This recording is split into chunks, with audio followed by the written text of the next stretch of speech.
Alright, ladies and gentlemen, I hope you're all doing well, and welcome to this community showdown. It's going to be the Ogre Kingdoms led by Via Anime facing off against the Greenskins, who shall be helmed by Opal Bear Black here on the Oasis of Zedri, which is one of our new maps made by Hitman Hippo, and it is going to be showcasing some of the new-ish orc spears. So these are the orc boys with spears, but please note, they're still calling them chappas.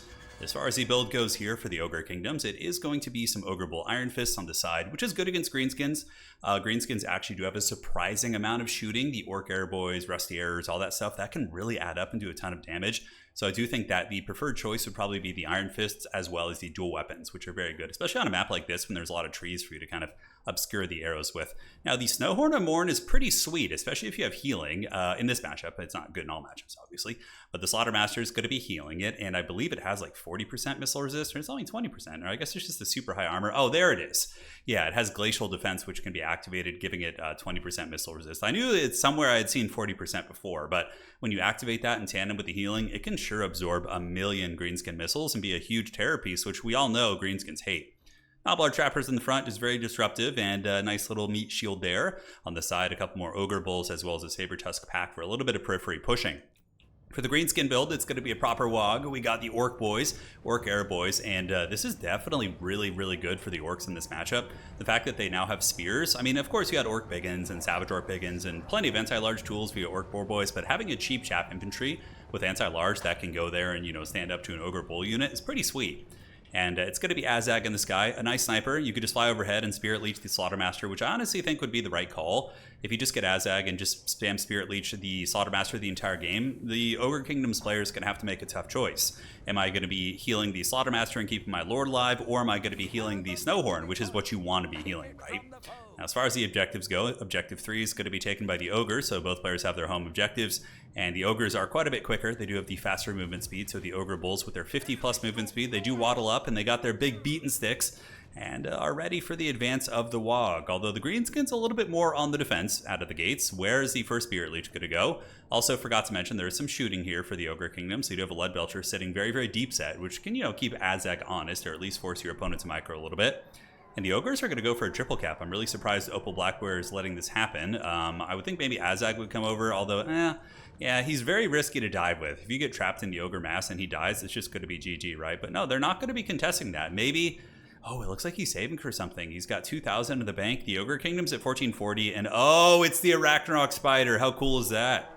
Definitely not the strongest monster in the game, but it does have a niche application against big things. In a matchup where everything is big, mostly, I can see the Spider being viable, but generally speaking, it's just kind of a weak unit. But Azag going to be flying overhead and looking to drop some Spirit Leeches. We do see the shooting coming in from the Lead Belchers. I'm pretty sure, correct me on the lore of these guys, but I think they put like forks and knives and a bunch of like random metal in their cannons and just shoot them, which is pretty hilarious. But yep, going to be shooting at old Azag. Looks like he's able to dodge it, but we do see an overextension on the Snowhorn of Morn. Could be punished a little bit here. Azag does have poison, so if he's able to connect on the Snowhorn, he might be able to poison it. Okay, it is poisoned right there, and it is going to be fleeing. I think he's going to get away more or less unscathed. And there has been a triple cap for the Ogres for quite some time, but now the Greenskins are going to be surging forward. So the Ogre Bulls with the Iron Fist. Oh, I love the Sparta kick. That's one of the coolest animations.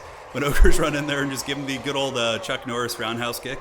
It's great, but I guess it's the Steven Seagal straight kick makes more sense. But the Orc Boys getting hammered pretty hard, and here Orc Boys are going to be also hammered, but they do have more buddies around, so the Orc Boy spears are able to force them back. As far as the other engagements go, we do see the Snowhorn and Morn causing a bit of disruption here, getting into the secondary. But again, the new Orc Boy spears are all over the place, and the Arachnarok Spider is going to be finding its prey. It is a very, very good anti-large fighter. You can see it does stagger the good old Snowhorn here, which is probably going to want to retreat. This is a terrible situation for it. The Savage Orc Air Boys trying to put a little bit of supporting fire into the beast, but overall, I think that the Snowhorn should be able to escape. Azag Spirit Leashing down on the Slaughtermaster. It's a good call. He could go in for the dive. It's a little bit risky. He might get point blanked by these Lead Belchers and also peppered by the Nobblar Trappers a little bit more than he would want. But I suppose he gets a good engagement here, and it is going to be forcing the heal out on the Slaughtermaster. Doom and Darkness. Wow, going for a quick terror route. That's a very cheeky play. You go in, you alpha strike with damage, you try and force a terror out and maybe push him into your lines. That would have been incredibly strong if he was able to pull it off. But it looks like Azag is going to have to settle for a little bit of damage, and then he will be fleeing. And do we see the heal? Does not look like it. Looks like the heal is actually being used on the Snowhorn of Morn, which is going to be retreating back. Slaughtermaster, if I'm not mistaken, does have passive healing via the... does he? Or is that the... No, that's the Tyrant. Yeah, the Tyrant has it, the melee character. Anyways, on the sides, Looks like the Ogres were forced back a little bit. Boarboy Biggins were called in. They got their poking sticks. They were able to push the Ogres off the backfield with teaming up here with the Orc Boy Spears. A couple archers also helping as well. Now there's going to be a bit of a haggard push into the secondary. We do have the Saber-Tusk pack being sacrificed to the Orc Boar Boys. The Orc Boar Boys will not uptrade, but down. They'll punish them very, very badly here. But it is buying time for the Lead Belchers to get a couple more shots. And we do see another Saber-Tusk pack coming over. And now Crushers called out. Okay, so it looks like some Crushers were snuck in here. And they're a nice tool for sure. If you're dealing with the Orc Heavy Cav, they're going to be able to take them apart pretty well. Spirit Leech going down on the Slaughtermaster of the Great Maw. Going to be topping them off there. Now, looking at the macro of the battlefield, we do see Objective 3, both players and 1 holding their home objectives. As far as the contested objective goes, it looks like the Greenskins have a pretty firm hold on it. The Ogres that were over there were routed, and it is several units of Orc Boy Spears, Orc Boys, and a whole lot of archers coming in, and they're getting good damage. We do see the Greenskins with a pretty substantial value lead. The anime is going to be forced back here, and the Snowhorn of Morn is getting a heal. Now, remember, Terror is still on the table, and there's a ton of healing on the Ogre Kingdom's roster between the Butcher and the Troll Guts. They're able to heal up quite a bit. We do see a Crusher coming out. Could potentially be a good engagement. The Crushers are hardcore anti-large fighters. They do get in, fighting by some sort of a light source in here. But they then get countercharged by the Boarboy Biggin. So that is the Broken Tusk Mob teaming up with an Arachnarok Spider, which might be able to actually just heavily punish those Crushers. We'll have to see. Azag going for the snipe in the backfield, battling it out with the Slaughtermaster. Doom and Darkness coming in, but Saber-Tusk pack is going to be engaging here. And if Azag does get trapped up somehow, if these Crushers are able to get a surround on Azag and, lay a big whooping on him, that could be pretty big. And even though the Crushers are escaping, though, the Broken Tusk Mob and their wild squealing hogs are hot on the chase.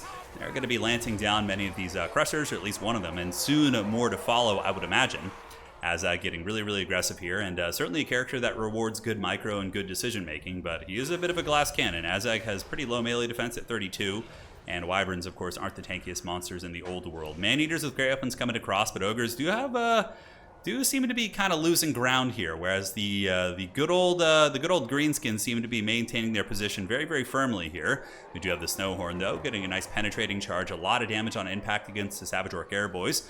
Maybe the Arachnarok Spider needs to be pulled over here, because that bad boy is kind of sitting in the river. Could move over this direction, go after the Snowhorn of Morn. Who knows?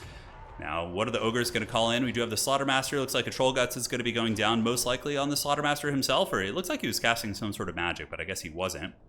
In the backfield, Azag did get away, so he was able to escape the big beat sticks of the Man-Eaters with Great Opens, and it looks like he is going to be coming in to probably try and finish off the Slaughtermaster here in a minute. We do see him pulling back. Now, as far as the objectives go, we do see the Ogres with a little bit of a cheeky cap attempt over here, but the Orc Boy should be able to dispatch them, and now the Arachnarok Spider has found its prey once again, and they are going to be with the Orc Boy Spears, Orc Boy Spear Choppas, is I'm sure what they want to call him, but the spear is going to be very effective here with the big old Arachnarok Spider. Snowhorn of Morn probably would lose this fight. Spider is very healthy and does have anti-large. The Snowhorn is more wounded than the Spider. The anti-large and the poison. Poison is a very good stat in general, but I find that poison really shines because it's a percent-based reduction. So when you're against something that's really big, the amount of damage you're mitigating is quite large. So you see the Snowhorn getting dragged down here, Dismember, and Frostbite being applied to the Spider, and the Snowhorn's going to be trying to retreat back. Ogres are basically just trying to stabilize on their back objective. Maybe, get a pick on Azag if he gets greedy. And if Azag were to die, the leadership of the Greenskin army could become a big issue, and then maybe they could get the momentum. It's hard to say. But Azag, he's creeping. The Spider is most likely going to be chasing down the big old beastie here, the Stonehorn.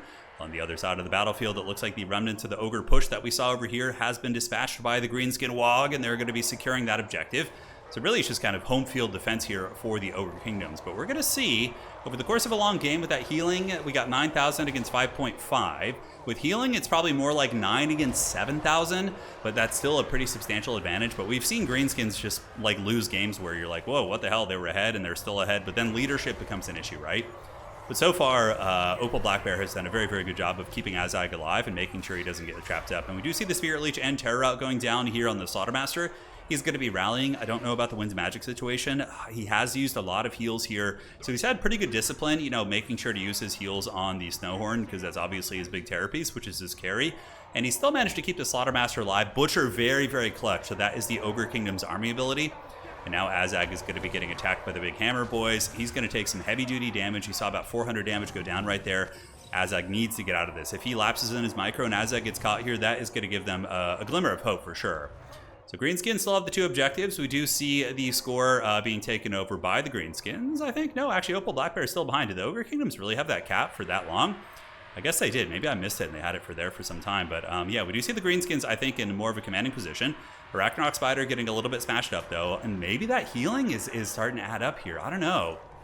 The Arachnarok Spider here, a little bit surrounded. Brain Goblet going down on him. That is nice. That's going to be tanking the leadership. So leadership shenanigans on both sides.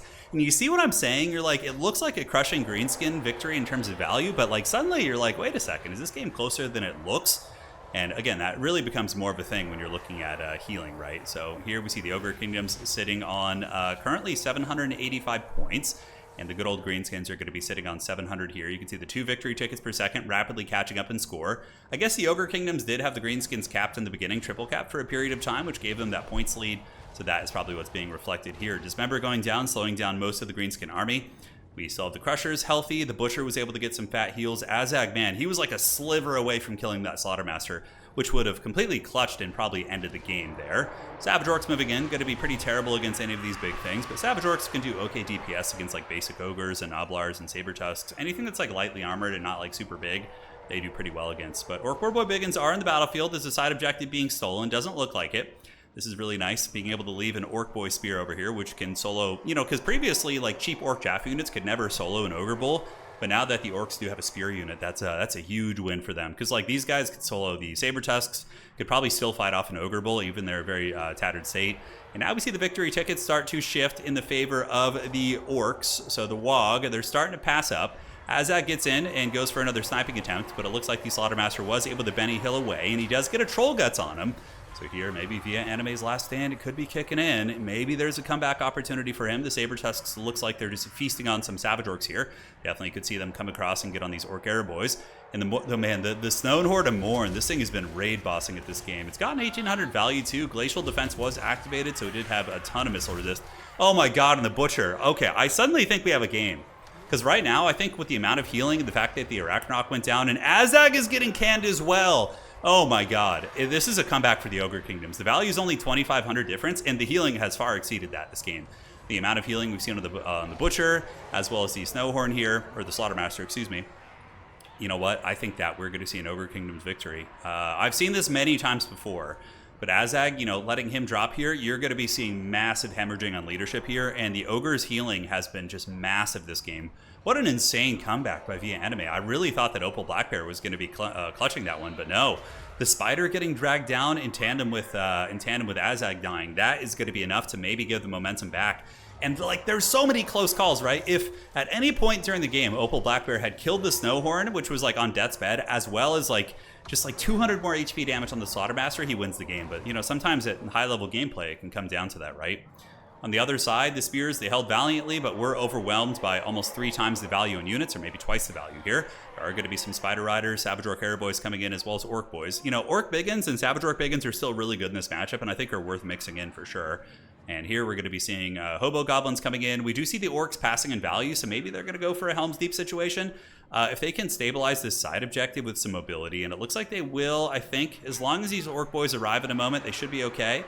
The Wolf Riders piling in, going to be pretty awful against the Ogres here, but at the very least they'll keep it. And yeah, now we see the Snowhorn moving in, as well as the Crushers. Like, so many like value. Oh my god, 3,000 value Crushers, insane.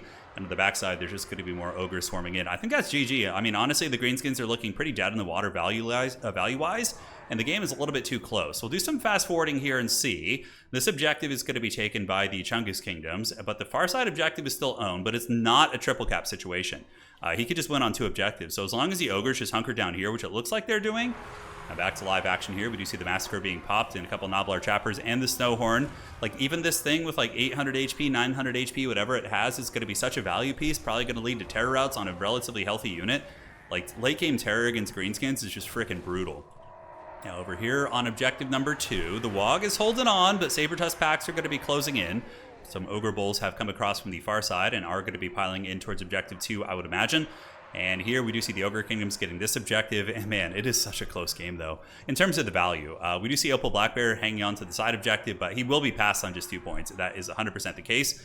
And I wonder if the Greenskin player is going to have a chance at getting this. Okay, we do see some units moving in here. It's going to be the Orc Boys with spears. Maybe the Wog in the fourth quarter can work something out. Just the value trading of these spears in tandem with the Orc Boys, but no, it's not going to be enough. GG, well played. What an amazing comeback there. That was a great match. It looked like Opal Black Bear had all the advantages, a big value lead early on, but the tenacity, the grinding power of the Ogre healing was able to get it done. Spears were cool, man. What was missing from this build? The Arachnarok Spider got 2,700. Maybe eat my words pretty hard. Yeah, honestly, I don't know. It's hard to say. The map was probably harder for the Greenskins because of the hardship for the archers. Shooting in the tree line, maybe. 2,200 here, looking at value on the Crushers. Maneaters did okay. Crushers were huge MVPs. 3,000 on those bad boys. Man, that was savage. Well, GG. Hopefully you enjoyed that one, guys. That was a lot of fun. We'll see you around on the other side. And that is going to be it for today.